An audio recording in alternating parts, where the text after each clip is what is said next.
My first time dealing with a serious illness was far more difficult than I could have ever imagined. I was unable to move as freely as I wanted, and breathing was a struggle. My husband, who scorned my ill self, saying, "We don't need a bald and sickly woman," added insult to injury. As my body cried out in pain, my heart cried out too when I discovered my husband's affair. How could he cheat on me in this condition? I will never forgive him. I am determined to recover from this illness and make him regret his actions. My name is Alyssa. I am 30 years old. I was living happily with my husband Bob, whom I married a year ago. One day, on my way home from work, I was suddenly struck with immense physical pain and collapsed at the subway station. I was rushed to the hospital in an ambulance, and after a series of detailed examinations, it was confirmed. I had cancer. Cancer. Me? Is there some kind of mistake?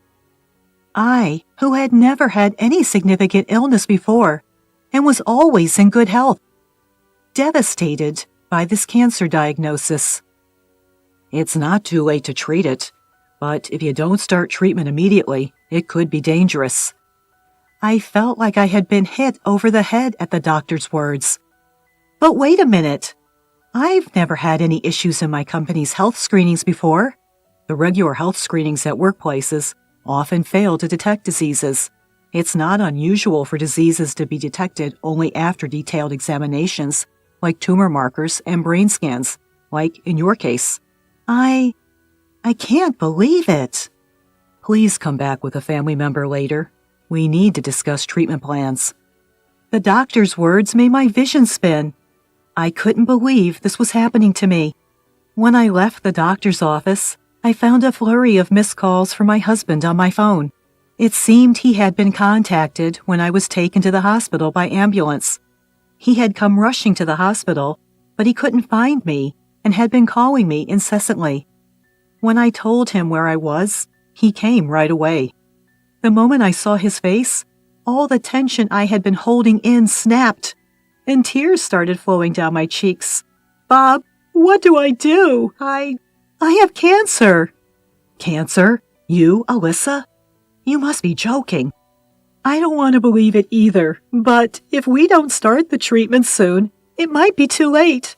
That's what the doctor said." "Unbelievable." "Bob, am I going to die?" "Don't say that.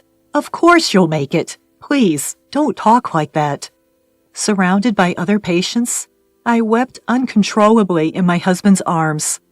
I didn't have the luxury to worry about other people. Clinging to my husband was the only way I could keep myself together. The next day, we returned to the hospital together to discuss our next steps with the primary physician. As expected, I was hospitalized immediately, and it was suggested I start chemotherapy right away. It's only been a year since we got married. Now my husband and I had to live apart. Despite this, Bob would come to cheer me up almost every day.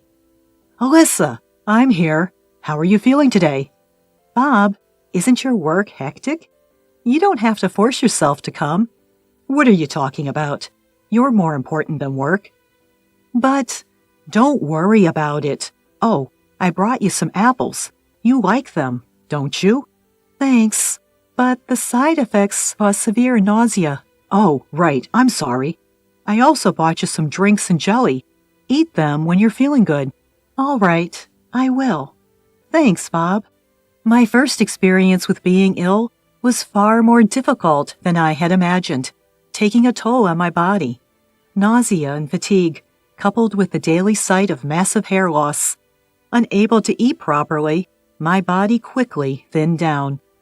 The days when I thought I should diet now seemed a lifetime ago. I never thought I would lose weight like this. Between the physical and mental distress, I felt like I was falling apart. But that wasn't all. Each time he came to visit, my husband started to look away from me. You've lost a lot of weight." "Bob, will you hold my hand?" I reached out to my husband, but he flinched slightly. muttered, "Sorry," and walked out of the hospital room. His attitude left me in shock. Why? Did I do something wrong? Why do I have to go through this? I just wanted to live a normal life with Bob. Not having the luxury to think about others, I was plunged into a daily rut of self-loathing.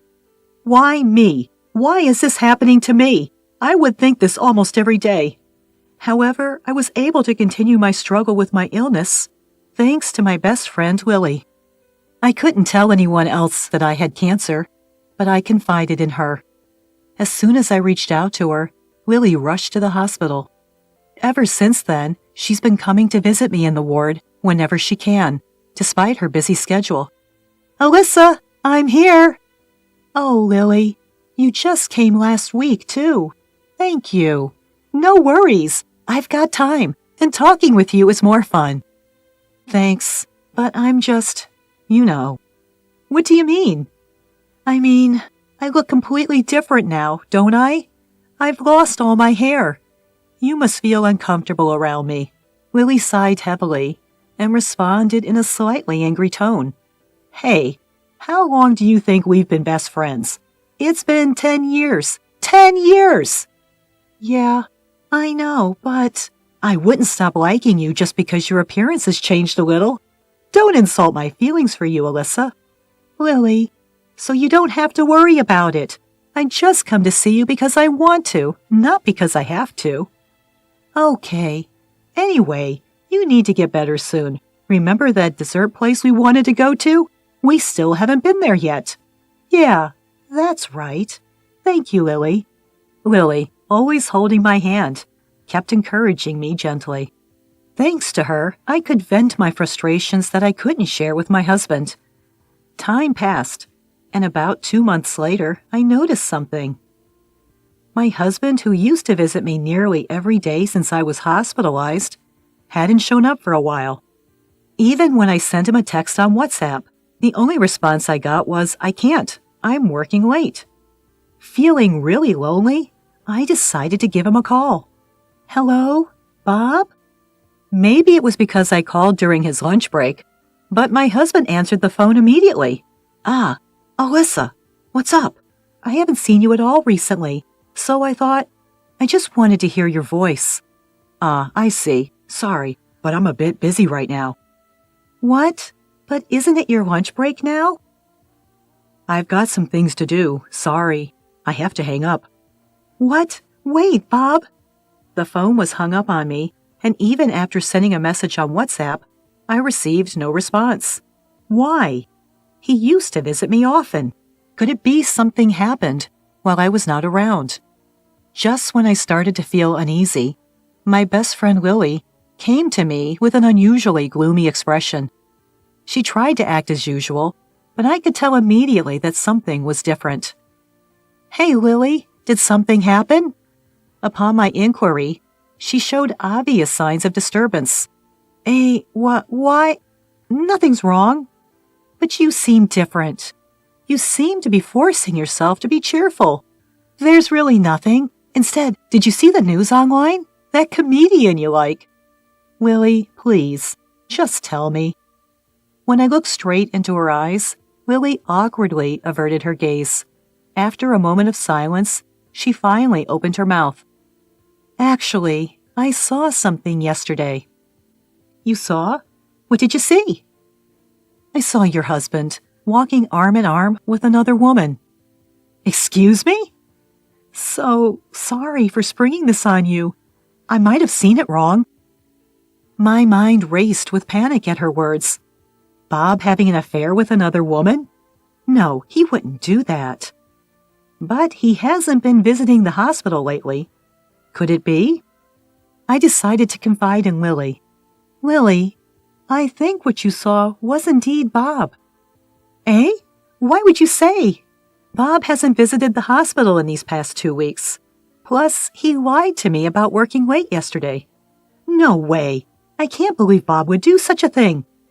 "I called his office yesterday for the first time in a while, but he cut me off, saying he was busy. If he was cheating, that would make sense." "Alyssa." "Lily, There's something I want to ask you. I decided to ask Lily to investigate my husband on my behalf. So she visited a detective agency and requested an investigation into my husband.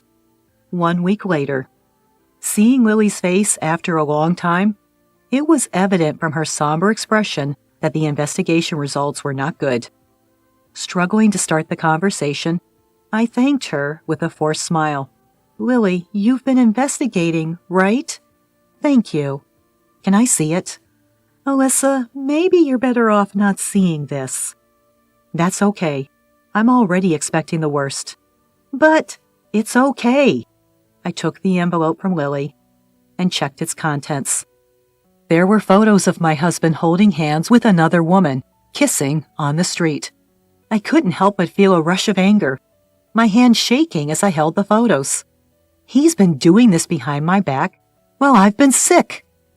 I sent a message to my husband on WhatsApp saying, I need to talk to you at the hospital, and forcibly sent the worried Lily home.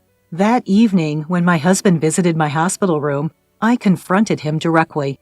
I'll just ask straightforwardly, Bob. You're cheating, aren't you? He seemed surprised for a moment, but then defiantly retorted, So what if I am? And what if I've been having an affair? Are you going to blame me? Just tell me why. Why would you do such a thing? Why? Isn't it obvious? I don't love you anymore. Just like that, in a matter of weeks? Why would you suddenly, in response to my question, he threw back the cruelest words imaginable. Have you looked at yourself in the mirror lately? What? You've washed your hair. Your eyes are sunken in, and you look sickly. To be blunt, you look like a ghost. Where's the charm of the woman I used to know? How can you say that? I don't want a woman who's bald and skeletal. That's why. Are you satisfied? With that, Bob averted his gaze from me. The man sitting across from me was a stranger, not the Bob I knew. Ignoring my silence, he pulled a piece of paper from his bag and shoved it in front of me. It was unmistakably divorce papers. Are you serious about this? Of course. Like I said, I don't have an ounce of love for you anymore. There's no point in us being together. But why? Listen, you've lost your charm as a woman. It's a waste of life to be married to someone like you. Do you plan on keeping me tied down to this hospital room forever? For both our sakes, please sign the divorce papers quickly. In that moment, the last sliver of hope I had held on to shattered. This man was no longer the Bob I knew. Staying married to him would only diminish my self-worth. With that realization, I picked up a pen with trembling hands and scribbled my signature. I thrust the signed divorce papers at Bob, speaking in an unusually low voice. Happy now? We're strangers from this point on. Don't ever show your face to me again. With that, Bob snorted in a taunting manner. I wouldn't want to be with a woman like you, even if you begged me. Enjoy your life with your illness. Good luck with your treatment. I hope you realize you won't find happiness this way. The last thing I need is a lecture from a sick woman like you. Goodbye. With those words, Bob left the hospital room. I lay back on the bed, staring blankly at the stark white ceiling. Ah, what a short-lived marriage that was. What on earth was my life with him all about? Is this what married life is inevitably like? While I felt an enormous void inside of me, the feeling of not having to deal with such a jerk ever again was also substantial. With that in mind, I felt a bit lighter. 2 years later, having endured life with illness, I was finally discharged from the hospital with Lily's support. Now I'm living alone in an apartment, and though it's part-time, I've managed to return to work. On Lily's recommendation, I've also started using social media. By sharing my changing appearance on social media, I was able to connect with others who had overcome cancer. I was finally starting to regain a fulfilling life. It was one day like any other when my ex-husband called my cell phone. Hello? Ah, Alyssa. You've been discharged, huh? Good for you. And why do you care? And who told you? I saw it on your social media. You were out somewhere the other day, right? Sneaking a look at your ex-wife's social media is creepy. Can you stop it, please? Don't be like that. I was just calling because I was worried." "That's fine then. Goodbye." Just as I was about to hang up, he shouted over the phone, "Wait, hold on." "What?" "Well, where are you living now?" "Why would I need to tell you that?" "The thing is, I need your help." "What?" "After we divorced, my affair was exposed at work and I got fired. I borrowed money to get by, and now my debts have gotten out of hand." "Is that so? And?" "Now I'm about to be kicked out of the apartment we used to live in, so please, I need your help." "What about your mistress? You have a girlfriend, right?" "I broke up with her a long time ago. The moment I lost my job, she disappeared. Can you believe that?" As if he was saying, "I'm not in the wrong. It's the company that fired me, and the woman I cheated with." His attitude reeked of denial, and it left me absolutely disgusted. This man had not grown at all. I told him straight out, "I'm sorry, but I have no intention of dealing with you anymore." "What? Why? We were married once, weren't we?" "What are you talking about? We're divorced. We're just strangers now, aren't we?" "Don't mess with me. Do you know how much I supported you after you fell sick? You should repay that debt." "Debt?" "Yeah, that's right. I was the one who was there for you, supporting your mental health when you lost all your hair. And now, you won't even help me when I'm in trouble?" Had he forgotten that he was the one who cheated on me? His selfish attempts to paint me as the bad guy left me shaking with anger. "Enough! Who do you think you are? Who was the one who cheated on me while I was battling my illness?" "Don't give me that crap over a little cheating. It was because you were too pitiful to look at." "What? I don't know anything about that. I was in the depths of despair, suffering from illness, and then you betrayed me and pushed me further down. Do you understand that?" "What the? Calm down, will you?" "Calm down?